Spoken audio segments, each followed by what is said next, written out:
And while the cold, dry part of Chile might not sound like the best place to grow rice, but a new strain of rice developed by scientists in the drought-plagued South American country has generated hope that rice can be grown in seemingly inhospitable conditions.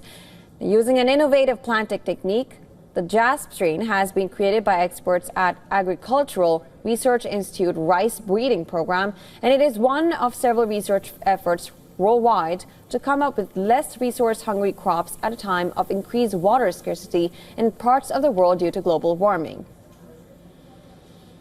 Using Jaspe in combination with a growing method that requires only intermittent watering has cut water consumption in half. In a country that has for generations cultivated rice in flooded fields or paddies. At the same time, yield has rocketed, with each seed yielding about 30 plants.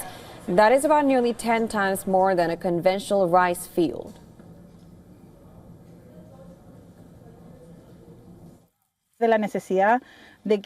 In Chile, we have many problems with water availability. We have very little water.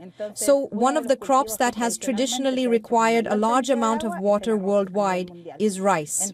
Faced with this issue, we tried to find a solution. And that solution came through the creation of this new production technique that we call climate-smart rice. Chile's Maule and Ñuble regions contain the southernmost rice fields in the world. Typically grown in wetter tropical areas, rice cultivation in Chile has been hampered by unprecedented mega drought, now in its 15th year and driven by climate change. According to the SRI Rice Research Center at Cornell University, each Chilean eats an average of 10 kilograms of rice per year. And that is half of which is grown domestically. 80% of that is cultivated in flooded fields. But how is this new strain made? Well, an agriculture engineer, Carla Cordero, and colleagues created the Jaspe rice strain by crossing a Chilean seed with a Russian one that is better adapted to cold and dry climates.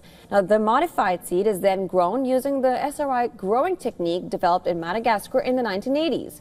It involves spacing the seedlings further apart in enriched soil and watering only sporadically to build a more resilient root system. Now, apart from using less water and fewer seeds, the new Jaspe SRI method also emits less methane, and that is a potent planet-warming gas more famously produced by cows. It's the future, and we have to cultivate rice without flooding if we want better well-being for ourselves, ensure food security, and care for the environment. This is the way.